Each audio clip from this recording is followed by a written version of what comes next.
ఎప్పుడు కూడా నష్టపోయినట్టు చరిత్రలో లేదు. మీరు మహాత్ముల చరిత్రలు తిరిగేయండి. ప్రపంచంలో అందరూ కూడా రాజకీయాల కోసము ఇంకేదో వీటి కోసమో వాళ్ళు ఇల్లు వదిలి బయటకు వచ్చారు. కానీ భారతదేశంలోనే కేవలము పరమాత్మను తెలుసుకోవాలి, ధర్మాన్ని తెలుసుకోవాలి, మనిషి ఎందుకు పుట్టాడు అని తెలుసుకోవాలని ఇల్లు వదిలి బయటికి వచ్చిన వాళ్ళు మనకు వేల మంది కనపడతారు. వాళ్ళు ఇల్లు వదిలేటప్పుడు ఏమీ లేదు, కానీ వారికి భగవంతుడు అన్ని ఇచ్చారు. సిద్ధార్థుడు అంటే బుద్ధుడు కాకముందు రాజకుమారుడు అన్నీ వదిలేశాడు. రాజ్యము, భార్య, పిల్లల్ని అన్నీ వదిలేశాడు. ఉన్నది వదిలేసుకున్నాడు ఆయన. మనం లేనివి రావాలని మనం పట్టుబడుతూ ఉన్నాం. కాబట్టి మనిషి రకరకాలైనటువంటి ఆలోచనలు, సంస్కారాలు, కానీ ఎవరైతే దైవ సంకల్పంతో బయటికి వస్తారో వారికి దైవము దొరుకుతాడు, ధర్మము తెలుస్తుంది, తర్వాత డబ్బు కూడా, పదవి కూడా అన్నీ లభిస్తాయి. కాబట్టి కేవలము ధనమే అని ఆలోచించే వాడికి ఆ ధనము దొరుకుతుంది. దానితో పాటు సమస్యలు, దుఃఖాలు, బాధలు, పీడలు, శత్రువులు అందరూ దొరుకుతారు. ఎందుకంటే డబ్బే కోరుకున్నాము. ధర్మముతో పాటు ధనాన్ని కోరుకోండి, ధనముతో పాటు దైవాన్ని కోరుకోండి. అప్పుడు ఎంతో కొంత శాంతి ఉంటుంది. కేవలము డబ్బే కావాలి అని ఎవరు ఆలోచిస్తున్నారో వాళ్ళెవ్వరూ కూడా భవిష్యత్తు జీవితంలో సుఖశాంతులు కానీ ఆరోగ్యం కానీ పొందలేదు. కాబట్టి మనం దానితో పాటు కొద్దిగా దైవాన్ని కలుపుకోండి, ధర్మాన్ని కలుపుకోండి. ఉప్పు ఎంత అవసరం? కిలో పప్పు వండుకుంటే కిలో ఉప్పు వేయరు, 4 చెంచాలు వేస్తారు. నువ్వు జీవితం అంతా డబ్బు కోసం విప్పలాడుతున్నావు, పర్వాలేదు, కానీ దైవం కోసం, ధర్మం కోసం ఎంత సమయం ఇస్తున్నావు? కొంత ఇస్తున్నావు? 10 నిమిషాలు, అరగంట, గంట, ఎంతమంది ఇస్తున్నా? ప్రతిరోజు ఎవరిస్తున్నారు? ఎవరు లేదు. మనకేమైందంటే హిందువులకు ఏదో శనివారం వస్తే, శుక్రవారం వస్తే గుడికి పోవాలి, చంపలేసుకోవాలి, వీలైతే అది కూడా వేరే పని ఏమైనా తగ్గితే అది కూడా లేదు, అది కూడా అవసరం లేదు. ఆ దేవుడు అడుగుతాడా ఇవన్నీ? దేవుడికి అవసరమా అని ఆ గుడి కూడా, ఆ గుడి ఎక్కడికి పోతుంది? ఎగిరిపోతుందా? పని అంటే తప్పిపోతుంది. ఇస్తాన్నప్పుడే పోవాలి, పోకపోతే వాడు ఇచ్చేవాడు కూడా ఇవ్వడు, బుద్ధి మారిపోవచ్చు. ఇలాగ ఆలోచిస్తాం మనం. తప్పనిసరిగా తన జీవితంలో ఈ పని ఈరోజు దైవ కార్యం చేయాలి అని చనిపోయే వరకు చేసేవాళ్ళు చాలా తక్కువ మంది ఈనాడు మాత్రం. నిత్య కర్మలు అంటారు. నిత్య కర్మలు చేసేవాళ్ళు కనిపించట్లేదు మనం. నిత్య కర్మలు అంటే ప్రతిరోజు స్నానం చేసుకొని ఆ దీపం వెలిగించి, గుడి దగ్గర ఉంటే గుడికి పోయి చుట్టూ తిరిగి రావడం, మొక్కుకోవడం, ఏదో ఒకటి. గుడి లేదనుకోండి, ఇంట్లోనే ఏదో పాట ముందు దీపం వెలిగించుకొని ఏదో వాడి ప్రార్థన 5 నిమిషాలు, 10 నిమిషాలు అలా ప్రతిరోజు తప్పనిసరిగా చేసుకునేవాడు ఎంతమంది ఉన్నారు ఈనాడు హిందువుల్లో? ఎవరు మనకు అనిపించి 100 కూడా ఉన్నారు. ఒక శనివారం దీపం వెలిగిస్తారు, లేదా శుక్రవారం, ఏదో ఒక రోజు వాళ్ళకి ఇష్టమైన రోజు. సాయిబాబా భక్తులైతే గురువారం, లక్ష్మీదేవి భక్తులైతే శుక్రవారం, ఇంకా అయ్యప్ప భక్తులైతే బుధవారం. ఇట్లా ఒక రోజు పెట్టుకున్నారు. మిగతా రోజులంతా కూడా దేవుడికి మనకి ఏ సంబంధం లేదంతే.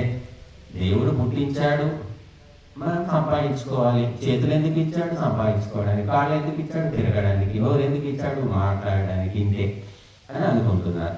కాబట్టి ఇది పెంపకంలో లోపం అన్నమాట. తల్లిదండ్రులు సంస్కారవంతంగా పెంచకపోవడం వల్ల ఇటువంటి ఆలోచన ధోరణి ఏర్పడుతుంది.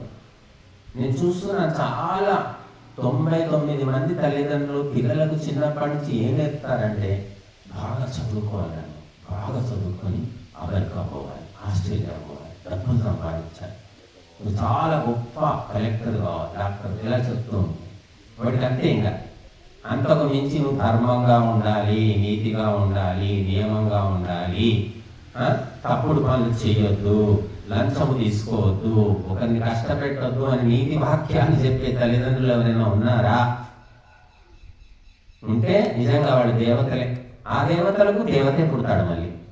కాబట్టి అలా చెప్పేవాళ్ళు ఈనాడు లేకపోవడం వల్ల పోలీస్ స్టేషన్లు సరిపోవట్లేదు, కోర్టులు సరిపోవట్లేదు, సీసీ కెమెరాలు సరిపోవట్లేదు, ఇంకా ఏముంది? అసలు భార్య మీద భర్తకు అనుమానం, భర్త మీద భార్యకు అనుమానం. చివరి పరిస్థితి ఇది అనమాట. ఆ సీసీ కెమెరాలు పెడుతున్నారట, ఇక ఇంటికి ఎవరు వస్తున్నారు. నిన్న పేపర్లో చూడండి మీరు, పేపర్లో క్రైమ్ మారిపోతుంది.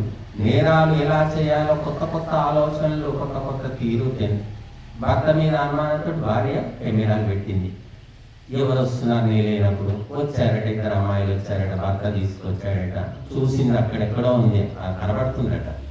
ఎక్కడున్నా సరే ఎవరు వచ్చింది పోయింది ఫోన్లో కనబడి చూసింది, బాగతో రగిలిపోయింది. తల్లిని తండ్రిని ఇంకెవరినో తమ్ముడిని అన్నను వెంటేసుకొచ్చింది. ఆ భర్త మీద పడి దాడి చేసి చితకబారితే చచ్చిపోయాడు. కాబట్టి ఈ రకంగా టెక్నాలజీ ఉపయోగపడుతుంది. సరే, భర్త తప్పుదారి పట్టాడు, నీకు ఇష్టం లేదు, దూరంగా ఉండి విడాకులకు అప్లై చేసుకో, విడాకులు తీసుకో, విడిపో, ఉందిగా రాజ్యాంగం ఒక అవకాశం కల్పించింది కదా. కాదు, ఇలాంటి నీచమైనటువంటి పగలు ప్రతీకారాలతోటి కుటుంబాలే జైళ్ళల్లో ఉంటున్నాయి, జీవితాలే వ్యక్తమైపోతున్నాయి. ప్రతి మనిషికి సంస్కారం నశించింది భారతదేశంలో. ప్రపంచానికే సంస్కారం నేర్పే దేశంలో సంస్కారం లేదు నాడు. మీరు స్కూల్కి పోండి, కాలేజీకి పోండి, ఎవరిలో మేము ఎన్ని కాలేజీకి పోతున్నాము, స్కూళ్ళు హాస్టళ్ళు తిరుగుతున్నాం, సంస్కారం కనిపించట్లేదు. ఊరికి చిలక పలుకుల్లాగా చదువు నేర్పుతున్నారు ఏదో కొంతమందికి, అది కూడా అందరికీ వంట పట్టడం లేదు. కానీ సంస్కారం అంటే ఎలా తినాలి, ఎలా కూర్చోవాలి, ఎలా మాట్లాడాలి, తల్లితో ఎలా ఉండాలి, తండ్రితో ఎలా ఉండాలి, గురువుతో ఎలా ఉండాలి, భార్యతో భర్త ఎలా ఉండాలి, భర్తతో భార్య ఎలా ఉండాలి, పిల్లల తల్లిదండ్రులతో ఎలా ఉండాలి, అతిథులతో ఎలా ఉండాలి, ఎవరైనా నేర్పుతున్నారా? ఉన్నాయి, లక్షణాలు కనబడుతున్నాయా మీకేమైనా? మాకైతే ఎక్కడ కనిపించట్లేదు. మా కంటికి ఏమైనా జబ్బు చేసిందేమో చూపించుకోవాలి. కాబట్టి సంస్కారాలకు విలువ ఇవ్వకపోవడం వల్ల కుటుంబాలు కుప్పగూలిపోతున్నాయి, ఉన్నవాళ్ళు కూడా అశాంతితో మగ్గిపోతున్నారు. ఈరోజు ఒక వార్త చూశారు, మనిషి ఎంత నీచంగా దిగజారిపోయారు. అందులో ఆడవాళ్ళు తక్కువ, మగవాళ్ళు ఎక్కువ ఏం లేదండి, అందరూ సమానమైపోయారు. ఇప్పుడు ఏం లేదు. శ్రీకాకుళంలో ఏదో టెక్కలో ఏదో ఊరట, ఆ అమ్మాయికి 24 ఏళ్ళు. ఈరోజు వార్త నేను చూశాను. 24 ఏళ్ళు పెళ్ళి అయిపోయింది. అప్పటికే 4 ఏళ్ల బాబు కూడా ఉన్నాడు. భర్త మేనరికం, అంతా బాగానే ఉంది, ఆమెకేమి ఇబ్బందులు లేవు. భర్త కూడా ఏమి ఇబ్బంది పెడుతున్నట్టు కూడా ఏమీ లేదు. అయితే ఆమె BA ఏవో మానేసిందట చదువు, మళ్ళీ భర్త చదివిస్తా అన్నాడు, చదివిస్తున్నాడు. ఇంకేదో ఎగ్జామ్ రాయడానికి కోచింగ్ కోసమని శ్రీకాకుళం నుంచి హైదరాబాద్ పంపించాడు. డబ్బులు ఖర్చు పెట్టుకొని భర్త నమ్మకంతో.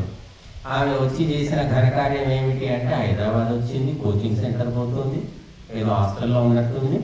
పోతూ ఆ కోచింగ్ సెంటర్లో ఎవడో పాఠం చెప్పేవాడు, వాడితోటి లవ్ అయిపోయింది. పెళ్ళయి 4 ఏళ్ళ పిల్లాడు ఉన్నాడు, లవ్ అఫేర్ అయింది. ఇంకా వాడితోటే కాపురం కూడా మొదలుపెట్టిందట. చూడండి మనుషులు, నీకు ఇష్టం లేకపోతే విడాకులు తీసుకో, తర్వాత ఏమైనా చేసుకోను, కానీ అంతవరకు ఎక్కడ ఆగాలి? కక్కుర్తి మనుషులు, కక్కుర్తి జన్మలు. కాబట్టి ఆయనతో కాపురం మొదలుపెట్టి తెలిసిపోయింది, అందరికీ తెలిసిపోయి భర్త వ్యతిరేకించాడు. తల్లిదండ్రి, సొంత తల్లిదండ్రి, అన్నదమ్ములు అందరూ వ్యతిరేకించిన, నా ఇష్టం, నేను ఇట్లాగే ఉంటా అని మొండికేసింది. ఇంటి పరువు పోతుందని చెప్పి వాళ్ళు ఇంటికి పిలిచి అందరూ కలిసి పీక వేసి చంపేశారు ఆమె. ఇది మంచి పైన, ఇంకా కొందరు మంచిది అంటున్నారు, కొందరు తప్పు అంటున్నారు. కాబట్టి మనిషికి బుద్ధి ఎటు పోతే అటు పోతిలా, అటు పోవడమే. ఇప్పుడు ఆలోచించేదే లేదు. ఈ కొమ్మ మీద నుంచి ఆ కొమ్మ మీదకి, ఆ కొమ్మ మీద నుంచి ఈ కొమ్మ, కోతికి ఇంకెప్పుడనుంది? మనిషి మనస్సు కూడా కోతిలాగా అయిపోయింది, ఏది నచ్చితే అది. ఇది ఎందుకు అవసరమా, ఏం చేస్తున్నాను, దీనివల్ల కలిగే లాభ నష్టాలు ఏమిటి, పరిణామాలు ఏమిటి, కుటుంబం మీద ప్రభావం ఏమిటి, నా జీవితం ఏమవుతుందని ఆడవాళ్ళు ఆలోచించట్లేదు, మగవాళ్ళు కూడా మగవాళ్ళు ఎప్పటి నుంచో ఆలోచించడం మానేస్తారనుకోండి. ఇప్పుడు ఆడవాళ్ళు కూడా జమ అయిపోయారు అందులో. మేమేం తక్కువ తిన్నామా? ఇట్లాంటి వార్తలు కొన్ని వందలు ప్రతిరోజు మీరు హిందీ, ఇప్పుడు మన తెలుగు పేపర్లో తెలుగు ప్రాంతాల్లో వార్తలే ఇస్తారు. హిందీ పేపర్ చదవండి, మధ్యప్రదేశ్, యూపీ, బీహార్, ఎక్కడెక్కడ జరిగినవి ఇంతకంటే ఘోరాలు జరుగుతూ ఉన్నాయి. వీటన్నిటికీ కారణం ఏంటంటే చదువు కాదండి. ఇప్పుడు అమ్మాయికి చదువు లేదు, ఏమి ఇబ్బంది వచ్చింది, ఏం కష్టం వచ్చింది అంటే వ్యామోహం అన్నమాట. ఇంకొకటి కొత్తది కావాలి, పాతది పాత పడింది, 4 ఏళ్ళు అయిపోయింది, కొత్త మోజు అన్నమాట. అది ఇల్లు కావచ్చు, బండి కావచ్చు, మనిషి కావచ్చు. ఎందుకు ఫోన్ ఎందుకు తీసేస్తున్నావయ్యా, 1,00,000 పెట్టి ఫోన్ కొనుక్కున్నావు కదా, సంవత్సరం వాడుకున్నామండి, అది బాగానే ఉంది, ఇంకా 2-3 ఏళ్ళు బాగానే పనిచేస్తుంది, కానీ ఇంకా కొత్త మోడల్ వచ్చిందండి. కొత్త మోడల్ కావాలి, సెల్ ఫోన్లో కొత్త మోడల్ కావాలి, కొత్త మోడల్ భార్య కావాలి, కొత్త మోడల్ భర్తలు కావాలి, కొత్త మోడల్ పిల్లలు కావాలి, కొత్త మోడల్ ఉద్యోగం రావాలి, కొత్త మోడల్ ఇల్లు కట్టుకోవాలి. ఇవంతా కొత్త ఉండాలి. కానీ నీ మనసులో ఆలోచనలు మాత్రం చెత్త ఆలోచనలే, అవి మాత్రం కొత్తగా ఉండవు, అన్ని పాత పనికి మాలిన ఆలోచన. కాబట్టి ఇదంతా ఎవరో చేయడం లేదండి, మీ జీవితాలను మీరే నాశనం చేసుకుంటున్నారు, మీరే బాగు చేసుకుంటారు కూడా. ఎవరు చెడగొట్టే వాళ్ళు లేరు, ఎవరు బాగు చేసేవాళ్ళు లేరు. ఇది ఈరోజు నేను కొత్తగా చెప్పట్లేదు, శాస్త్రాలే చెప్తున్నాయి. మనిషి బాగుపడాలనుకుంటే భగవంతుడు 100 దారులు చూపిస్తాడు. నువ్వు అనుకో, దేవుడే దారి చూపిస్తాడు. చెడిపోవాలని అనుకో, నీకు 1000 దారులు చూపిస్తాడు. ఎవరి సుఖాన్ని ఎవరికి ఎటువంటివి ఇవ్వాలో అన్ని ఇచ్చి పెట్టాడు భగవంతుడు. తాగేవాడికి తాగుడికి ఏం తక్కువ లేదు, స్వదేశీ మద్యం, విదేశీ మద్యం, రకరకాల మద్యాలు. తినేవాడికి ఏం తక్కువ ఉంది, రకరకాల మాంసాలు, టేస్ట్ కొత్త మేక, గొర్రె, కోడి, ఇంకా మనం తినేవి ఇవేనేమో, మన హిందువులు తినేది అంతే కదా. ఇంకా కొత్త వెరైటీస్, పక్షులు, కొంగ మాంసం ఎలా ఉంటుందో, మరి ఇంకేదో పక్షి, ఉష్ట్ర పక్షి అట, దాని మాంసం కూడా అమ్ముతున్నారట, అది ఎలా ఉంటుందో అది కూడా ఒకసారి టేస్ట్ చేద్దాం. జింక మాంసం దొరుకుతుందండి. అయ్యో, జింక పట్టుకుంటే వాళ్ళు ఫారెస్ట్ డిపార్ట్మెంట్ వాళ్ళు ఫైన్ ఇస్తారు, జైలు. ఎవరు చూస్తారు, ఎవరు చూస్తారు, ఇలాగ జింక మాంసం బాగుంటుందండి. ఇలాంటి ఆలోచనలు చేస్తున్నారు మనుషులు. కాబట్టి మేము చెప్పే నీతి వాక్యాలు చాలా మందికి నచ్చకపోవచ్చు, అందుకే చాలా తక్కువ మంది వస్తారు ఇక్కడికి. ఈ ఊళ్ళోనైతే అసలే నచ్చదు. ఈ ఊరి నుంచి ఒక 10 మంది మొహాలు వస్తారు, వాళ్ళే మేము చూస్తున్నాం 4 ఏళ్ల నుంచి. ఆ 10 మంది తప్ప కొత్త వాళ్ళు రారు. ఎందుకు రారంటే స్వామీజీ నీతి వాక్యాలు చెప్తాడు, అవి వింటే మాకు ఒంటికి కారం రుద్దుకున్నట్టు అనిపిస్తుంది. వినడం ఎందుకు, ఫీలింగ్ కలుగుతుంది. ఫీలింగ్లు ఎందుకు, వినకపోతే కాలు పెట్టకుంటే పీడ అవుతుంది అని కూడా చాలా మంది, అంటే వాళ్ళు వచ్చి విని అనుకున్నది కాదు ఇది, ఎవరి ద్వారానో తెలిసి. ఎవడో ఒకడు ఉంటాడు, వాడికి నచ్చకపోతే ఊరంతా చెప్తాడు వాడు అట్లా. అటువంటి దుష్ప్రచారం అన్నమాట. నచ్చిన వాళ్ళు పాపం చెప్పినా కూడా నీకేం బాగాలేదయ్యా ఎన్నిసార్లు చెప్తా ఉంటారు. నర్సారెడ్డినో లేకపోతే మన రాజేందర్ లాగానో చెప్పారనుకోండి, నాకు పని లేదు, ఊరికే రమ్మంటాడు, ఏంటి ఏ పాతి పెట్టింది అక్కడ, ఏముంది అక్కడ, ఏమొస్తుంది, ఇప్పుడు ఈయనకి ఇప్పటిదాకా ఏం సంపాదించిండు, ఏమి ఇచ్చారైనా అక్కడ ఆశ్రమం నుంచి అని ఇట్లా ఆలోచిస్తారు. రమ్మన్న వాడినేమో అలా అంటారు. ఇక పోవద్దని చెప్పిన వాడు దేవుడు, పోకండి అక్కడ పోకండి, ఊరికే స్వామీజీలో ఆ యజ్ఞం ఒకటి చేస్తారు, ఇక భజనలు ఒకటి పాడతారు, ఇంకా ఒకటే చెప్తుంటారు, ఇక ప్రవచనాలు ఒకటే చెప్తారు అని చెప్పేసి అలా దుష్ప్రచారం చేస్తే చాలా నచ్చుతుంది. నిజమా స్వామీజీ అట్లా చెప్పాడా, సరే పోవద్దు, మంచిదే, మంచివాడే చెప్పినవయ్యా అంటారు. అది రమ్మని చెప్పిన ఇక పని లేదా అని వాడిని తిడతారు. చూడండి మనుషులు ఎట్లు, మంచి మాటలు చెప్పిన వాడేమో ఎవరికి నచ్చదు. చెడ్డ మాటలు ఒక వ్యక్తి గురించి చెడు చెప్తే మాత్రం ఎక్కడ లేని ఉత్సాహము, సంతోషం, ఆహా ఓహో అని ప్రోత్సహిస్తారు. కాబట్టి ఇది ప్రపంచం తీరు. సరే, మనం ఏం చేస్తాం, మనము మరి భగవంతుని యొక్క శాసనం ప్రకారము ప్రజలకు నచ్చినా నచ్చకపోయినా ధర్మాన్ని మనం బోధించాలి. కాబట్టి సీసీ కెమెరా ఏం చేస్తుంది, హత్య జరిగినా, దొంగతనం జరిగినా, అపరిచితులు దాడి చేసినా దానికి ఏమిటంటే చూపించడం అంతే, రికార్డు చేయడమే తెలుసు దానికి. ఇది మంచిది రికార్డు చేయాలి, చెడ్డది రికార్డు చేయదు, అట్లాంటిది ఏమి ఉండదు.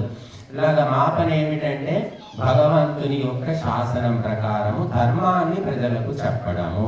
వాళ్ళు వింటారా, విని వదిలేస్తారా, గుర్తుపెట్టుకుంటారా, ఆచరిస్తారా, ఇది వాళ్ళ బాధ్యత.